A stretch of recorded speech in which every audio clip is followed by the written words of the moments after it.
Okay, so we're talking about some unsupervised learning techniques. Um, and this is, of course, most of what you do because it's expensive to label data. So typically uh, you do something with unsupervised data as much as possible. Oh, I see, Lena, you want to call me? We'll do that after the lecture. Anyway, so you got dimensionality reduction is something you do that was unsupervised. We talked about that before. The principal component analysis works on unsupervised data. You just find out which combination of parameters creates a direction that captures the most variance, grouping things into clusters, and therefore finding the anomalies that are outside the clusters can be done. And you can estimate the probability density function of the data, what range it has. These are all things you can do with unsupervised data. And the most important thing we're going to talk about here is k-means. There are some alternative procedures, dbScan and Gaussian mixtures too, but the main one we're going to use is k-means. So uh, now classification is different than clustering. We had this one with flower species, 3 different flower species you can determine from petal length and petal width, and that's a classification job. You have to specify which species of flower is here or here. But if you do clustering, there really are only 2 clusters. Since these 2 overlap, um, if the data is unlabeled and you don't have the color information, there's no way to split this in half that makes any sense. So you're only going to get 2 clusters.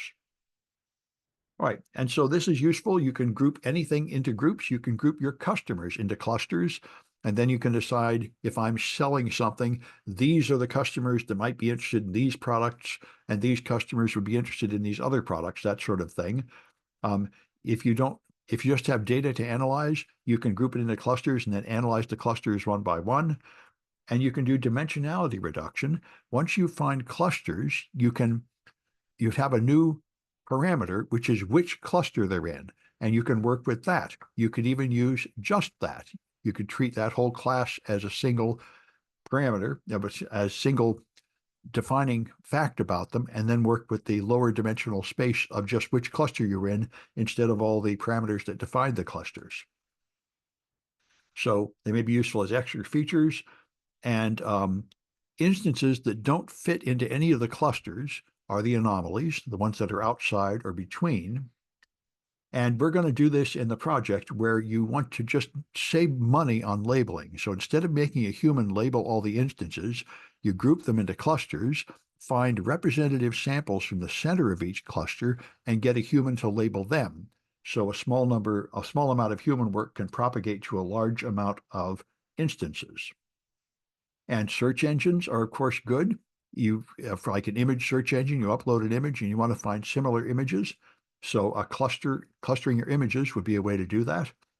And you can also segment images to make smaller versions of images by clustering together pixels. So k-means is the main one, and this is older than me. It was developed in the 50s.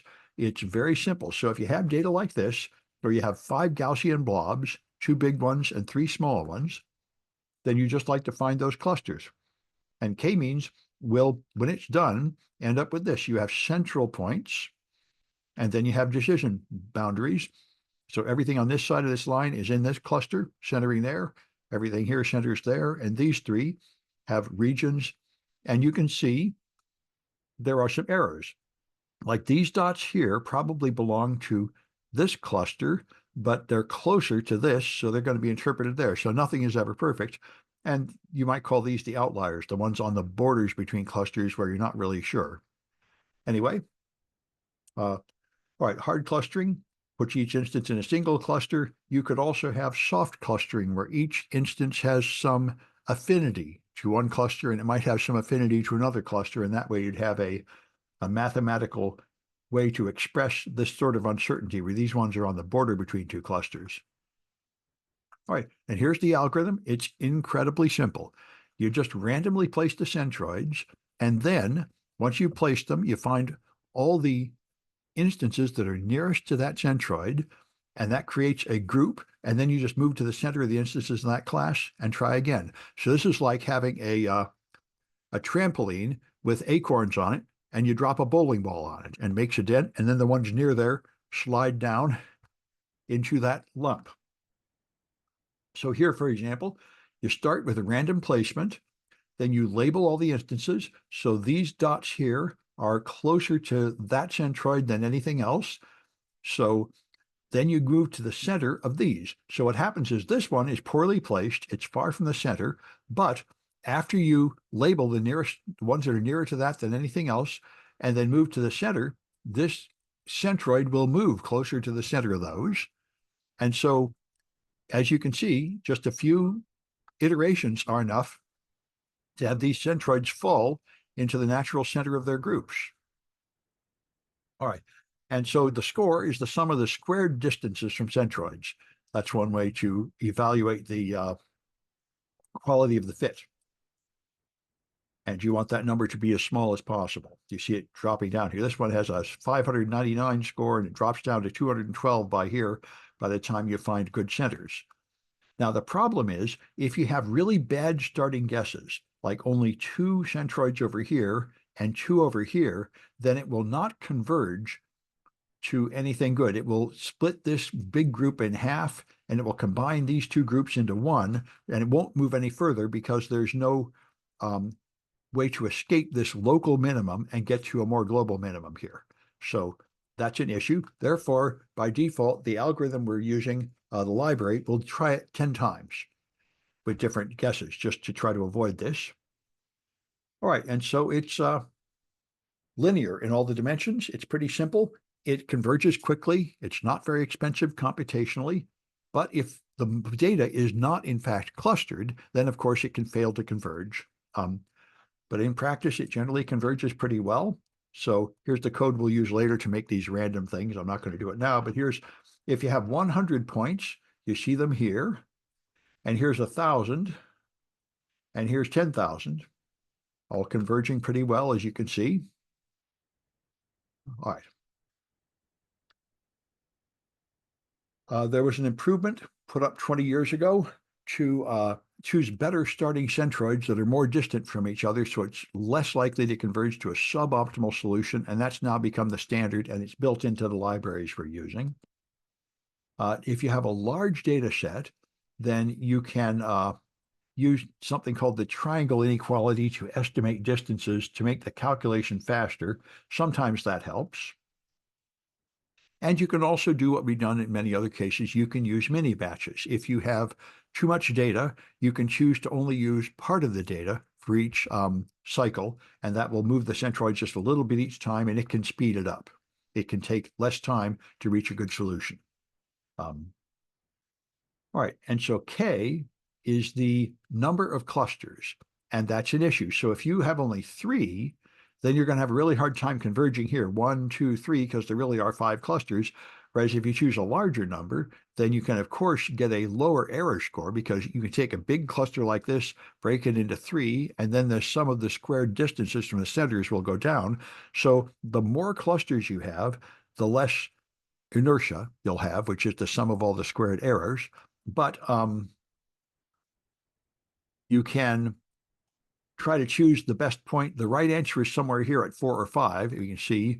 And so it's a kind of poorly defined point where you reach the point of diminishing returns here, the elbow. Deciding how many actual clusters to make is not terribly obvious. Now, one thing people try to use is the silhouette coefficient, where you calculate this statistical number over all the instances, where you rate them by -1 to 1. If an instance is in the wrong cluster, it gets -1. If it's well inside its own cluster, you get a +1. And so now you can have a score here for all of it, and you'll hopefully see a local maximum at the correct number of centroids. So 4 or 5 is higher than the rest. This is one way to make a sort of defined mathematical criteria to choose the right number of clusters. But as you can see, it's not extremely powerful, not extremely accurate. I mean, the right number here is 5, and it had 4, and this difference is not very large. So here's other limitations. If the clusters are not circular, then it won't work very well at all, because it does work just for the total distance. So that's a problem. And if the clusters have varying sizes, it can lead to a problem. So, there's it has its limitations. There's something called Gaussian mixtures that are better for these. We'll get to them later. So you might take pixels with similar colors assigned to the same segment, and this would be helpful to find background and foreground in an image. You can assign pixels that are part of the same object, and that would help you pick out foreground instances and so on. So here's an example of color segmentation. So the original image is here, and you can lower it to colors by having regions that are considered the same. And even when you get down to a much smaller number of colors like 8, it still looks pretty good. So, and what this is what we'll do in the project. We have many unlabeled instances and a few labeled instances. We have 1,800 instances. And what you do is you first, if you just fit a model over all labeled images, then you get 90% accuracy. But if you only use 50 instances, you'll only get 75% accuracy because you have less data. And so the question is, if we only wanted to spend enough money to get 50 labels, how good of a fit could we make here? If you just label the first 50 instances and use them, you get a pretty bad model. It's only 75% accurate. But if you first use k-means to break it into 50 clusters, and then you choose the instances in the center of each cluster and have a human label those, these are representative of each of the possible shapes of the images, and then propagate that label to all of them, then you get a very good fit. Training from representative instances gets you up to 85%. And if you now remove the outliers to propagate the label to all instances, that gets you to 89%. Right, this was training on just the representative instances, 50. If you now train on all images by propagating the labels, then you can get up to 89%. And the last thing you can do is you can remove the outliers. Discard the 1% of images furthest from the centroids, and now you get a final result that is excellent, just as good as the original one using the entire labeled data set. So that's an example of how you can benefit from these classification tasks that you do with unlabeled data. And that's the game. All right. You can also do active learning where humans interact with it. So you train it on the instances, you make predictions on the unlabeled instances, and then you choose instances to send to the expert for labeling, ones that have the most uncertainty, ones that are most important. The parameters are large, they would have the largest effect on the model. Or if you're using an aggregate of different models, you send the ones that different models disagree on for the humans to inspect. And that's a way to, again, avoid wasting money on your human labeling things and have get the most value out of the labels assigned by humans. All right, and dbScan is another way to do the same thing, but it doesn't make this assumption that everything's going to be a circular Gaussian distribution. Instead, it just says you'll have a region of density that might be of any shape. So you, for each instance, you count how many instances are near it, and if it has a certain number there, then it's located in a dense region, and then you just connect all the dots that are in the same dense region. So you can follow a shape like this. Now, if you have the region set too small, the distance set too small, then it's going to break this up into a lot of little clusters, like the dark blue, the light blue, and so on, or dark green, light green. But if you get it set correctly, then it will be able to follow this high density shape around and correctly put this whole moon-shaped thing in one cluster and this in the other, which is something you would not get with k-means, because k-means can't follow a curved shape like that. All right, and here's another one where you make clusters and then connect them together as if they touch, like bubbles. And there's something called BIRCH, designed for large data sets. And there's a mean shift defined where you start with a circle on each instance and then you shift it to the mean and keep going until the circles stop moving, and then combine the clusters. So that's going to end up being a lot like the db scan up here. All right. And there's affinity propagation, where the instances exchange messages and elect exemplars. They sort of combine their information to decide which one of them is representative of the group, and then you define those instances. So this is another way to, in a much more general way, cluster things without making any assumption about the shape. Then there's spectral clustering, where you make a similarity matrix between clusters and use another algorithm in this low-dimensional space, where you have measured how close clusters are. And then there's Gaussian mixtures, where instead of having circular Gaussian distributions only, you add additional parameters like this for the eccentricity and the tilt. So you have this sort of thing here. You have things like this: spherical, diagonal, ellipsoids must be connected, no constraints, where it's allowed to fit strange shapes like this: one smeared out horizontally, one diagonal, another diagonal. Those are Gaussian mixtures. And so you do it with expectation maximization. You initially start with random clusters, then you assign them and update clusters, a generalization of k-means. It works the same as k-means, but you now can change the shape and orientation and size of the clusters. And of course, if you have bad initial values, it can converge to bad final values, just like other forms of k-means. So here's constrained models. In this case, you tied them together so all the clusters have to have the same shape. Here you made them all spherical. And so in that case, it cannot fit these long, skinny things at all. So it collects the stuff up here and clusters it in one and clusters it in another, the way k-means might.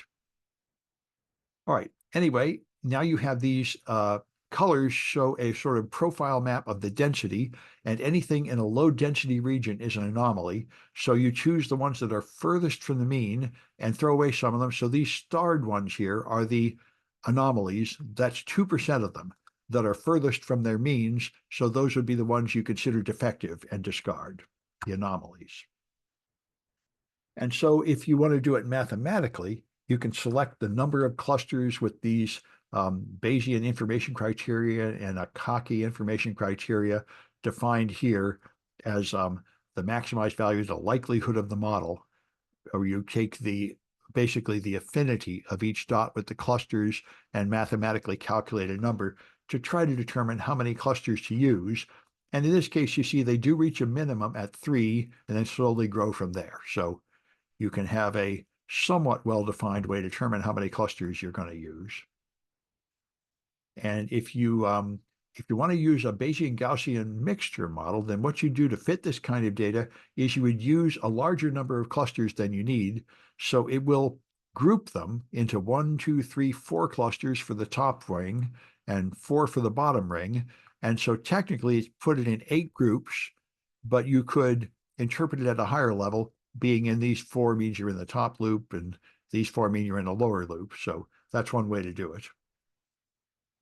There's another one here to find outlier detection called minimum covariance determinant that assumes the inliers are from a Gaussian distribution and the others are outliers. There's something called an isolation forest that builds a random forest, randomly picking features and thresholds, so the data gets chopped up into pieces until each instance is alone. You have a tree of unlimited depth, or it eventually ends with each instance separated from all the others. And this can be used to isolate anomalies more quickly, although I'm not sure exactly how it works. I don't have a hands-on project for that one. And there's another where you look at the density of instances around an instance and find ones that are more alone than the others, ones that don't have any near neighbors. So those would be the anomalies. And you can use a support vector machine. So you map the instances to a high dimensional space, use a support vector machine to separate them, and then you can find a region that encompasses all the instances in the original space. It's a way to just define a region that is normal, and then you'll find the outliers outside there. And we can also do it with principal component analysis. You can find out which ones, after you remove, say, enough principal components to catch 95% of the variance, you can then find instances that are outside the expected region there with a larger error between the reduced dimensionality and the full dimensionality, and those would be your anomalies, the ones that do not fit the trend. So that's all just different ways to group data into groups with unsupervised learning. So let me stop this one.